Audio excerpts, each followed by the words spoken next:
Bon samedi, bienvenue à cet épisode de Jeux de puissance. Aujourd'hui, je suis encore une fois tout seul et on va parler des Canadiens de Montréal plus précisément parce qu'ils ont perdu 3 fois cette semaine. Donc on va faire le tour de tous les petits sujets qu'on peut couvrir sur les Canadiens et je vous souhaite une belle émission.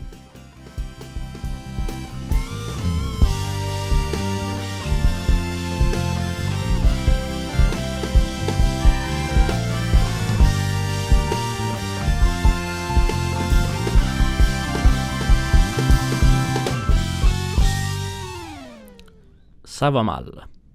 Ça va mal. Les Canadiens avaient eu un entraînement punitif avant leur match de samedi. Si on se rappelle, Martin Saint-Louis leur avait fait faire des suicides sur la patinoire, sauf les gardiens de but, parce que peut-être que selon Martin Saint-Louis, les gardiens de but, ça patine pas. Mais quant à moi, il aurait pu, les gardiens aussi, faire partie de ce suicide-là, parce qu'ils sont autant à blâmer que le reste de l'équipe.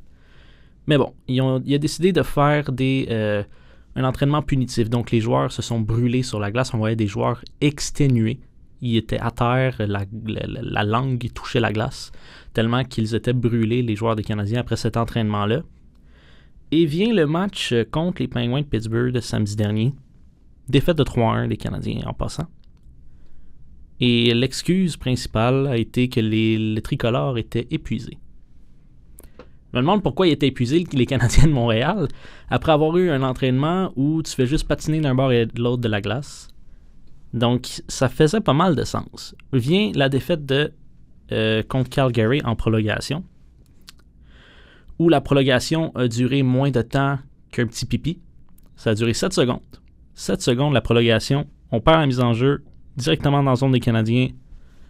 Défaite des Canadiens en prolongation parce que le Nick Suzuki n'est pas capable de gagner une mise en jeu et de couvrir son homme. Pourtant, c'est notre capitaine, c'est notre meilleur joueur. Et vient la défaite de jeudi 5-3 contre les Devils du New Jersey. Hey, ça fait beaucoup de défaites. Hein? Une chance que c'est pas les Canadiens, l'équipe masculine, là, qui s'appelle la Victoire, parce que c'est la défaite de Montréal là, pour l'instant. On en perd des matchs, on en perd. Et pourtant, les Canadiens, je vous rappelle, en début de saison, avaient dit qu'ils voulaient être dans le mix, faire partie des équipes pouvant accéder aux séries éliminatoires de la Coupe Stanley. On est loin. Très loin. Il y a quelque chose qui me gosse, qui me dérange profondément, c'est le positivisme qui règne dans les discours de Martin Saint-Louis après les matchs. Les discours comme « Ah, le premier but, c'est à cause de ça. Le deuxième but, c'est à cause de ça. Le premier chiffre a bien commencé, mais ça a mal fini. C'est sûr, ça a mal fini, on a perdu. » Tu perds. Tu peux pas... Puis quand les journalistes le remettent en question, lui, c'est « Tu regarderas la game. » On l'a tout vu la game, pour ça qu'on te pose les questions. Réponds-y, tout simplement, en disant « Notre équipe a mal joué, notre équipe n'est pas assez forte. » Dis la vérité. Mais non, l'entraîneur va continuer de défendre ses joueurs. C'est ça. C'est ça qui est ça. Et je regardais l'équipe des Devils du New Jersey. Un Jake Allen, anciennement gardien numéro 2 ou 3, parce qu'il y avait 3 gardiens l'année dernière à Montréal, des Canadiens de Montréal. C'était Jake Allen qui se bataillait avec Cayden Primo et Samuel Montembeault. On a échangé Jake Allen contre un mince choix de 3e tour. Jake Allen, présentement, est adoré à New Jersey. Alors qu'ici, à Montréal, on regarde un Cayden Primo qui n'est pas capable d'arrêter un ballon de plage.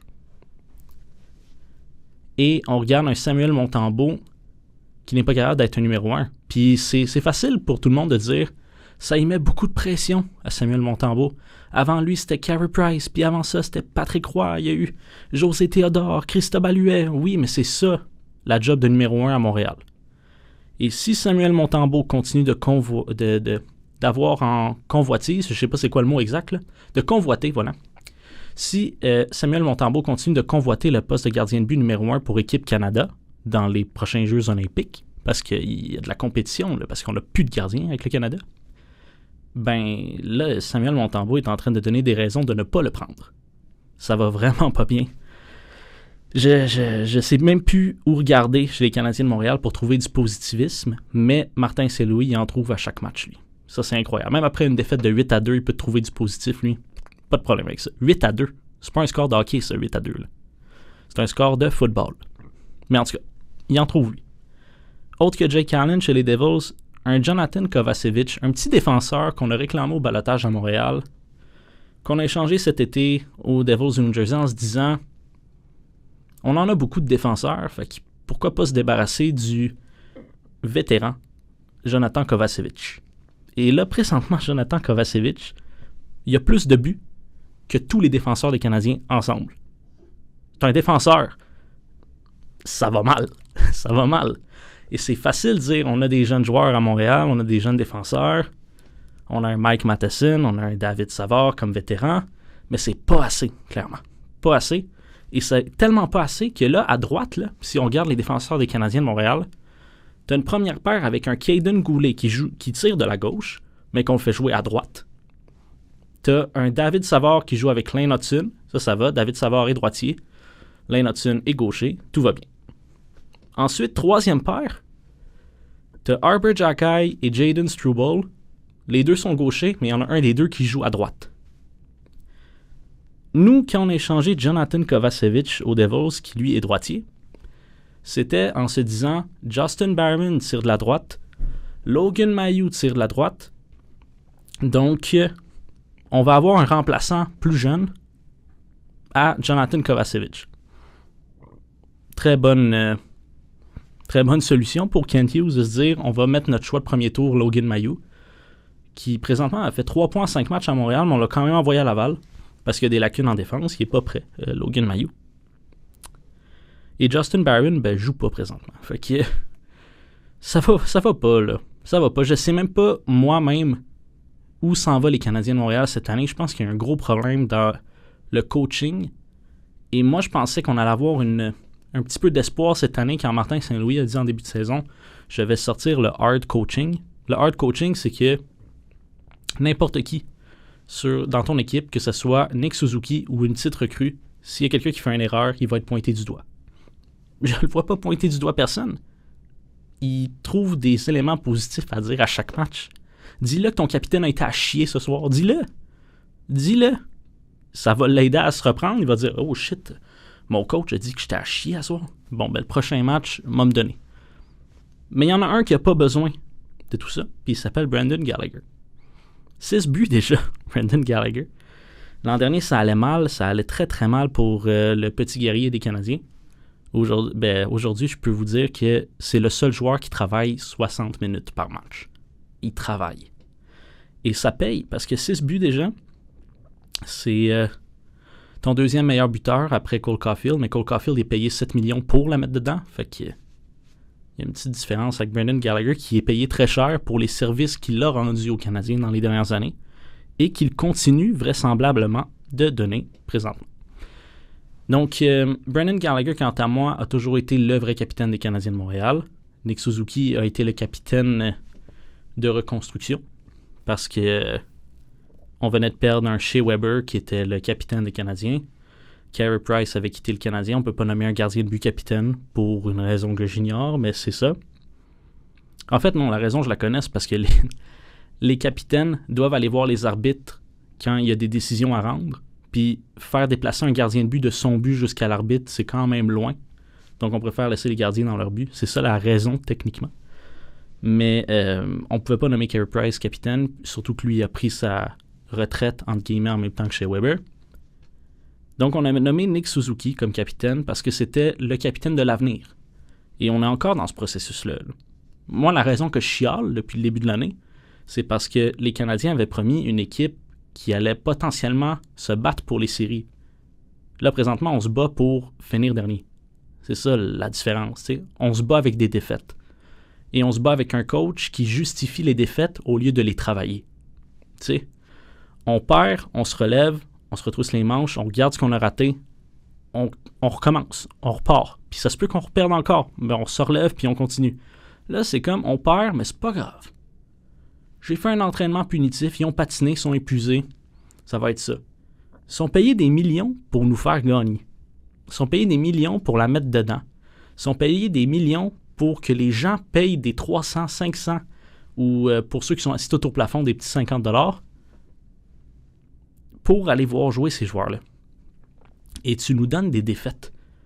Pour quelqu'un là, qui achète des billets à 300 ou 500 $, puis qui est assis tout en bas, puis il est content, puis voir son équipe se faire planter 8-2, c'est un 500 $ très bien investi, ça. Hein?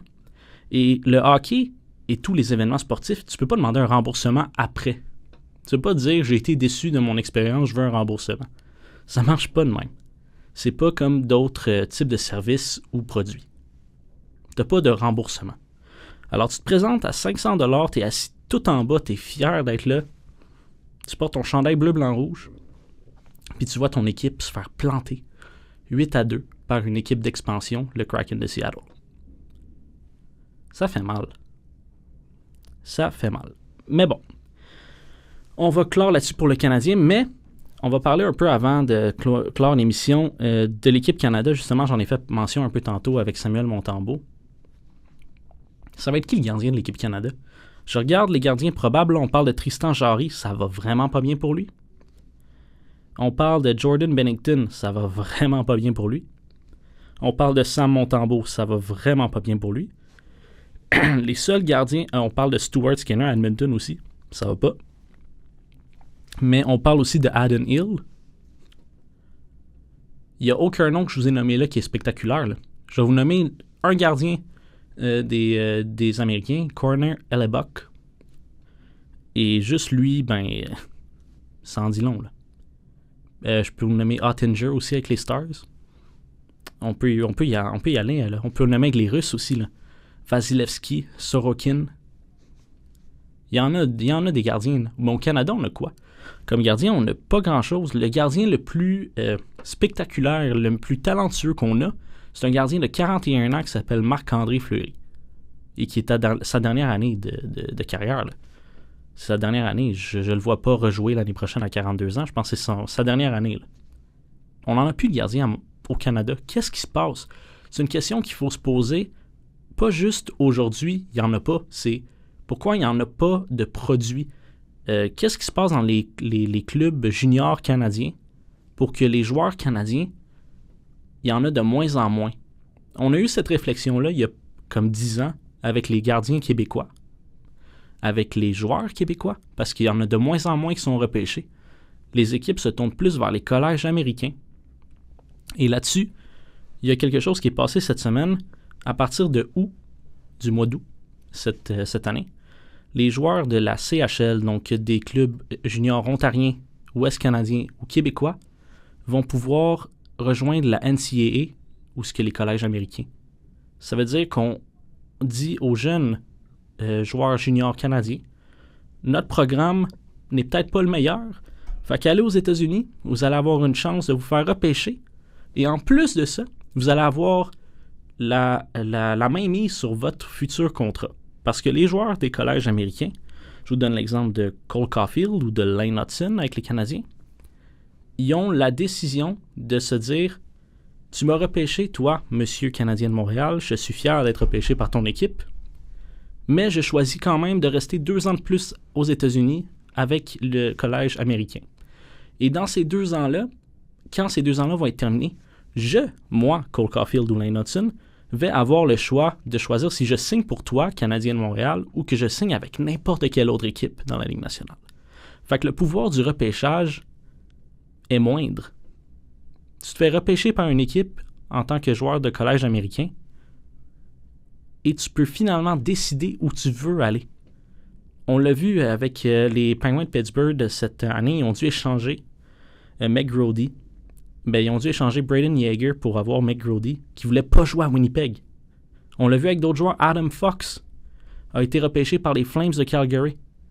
Ils l'ont échangé en Caroline parce qu'il disait que moi, je ne jouerai jamais pour les Flames de Calgary. Je n'irai jamais jouer pour eux autres. Fait qu'ils l'ont échangé aux Hurricanes. Les Hurricanes ont essayé de le signer. Qu'est-ce qu'il a dit Adam Fox? Non. Moi, je veux jouer pour les Rangers de New York. Fait que les Rangers de New York ont signé le meilleur défenseur de la Ligue nationale, un des meilleurs défenseurs de la Ligue nationale, pour rien. Ils l'ont eu gratis.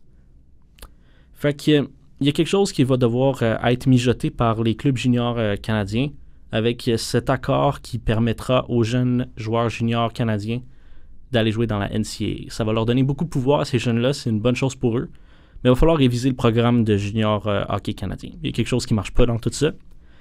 Et je vais conclure cette émission en vous disant aussi que ce samedi, pour les fans de football, manquez pas la demi-finale des Alouettes de Montréal. Vous pouvez oublier le hockey des Canadiens samedi, là. Écoutez le match des Alouettes. Vous manquerez pas grand-chose. Les Canadiens vont sûrement perdre contre les Maple Leafs. Fait qu'à la semaine prochaine.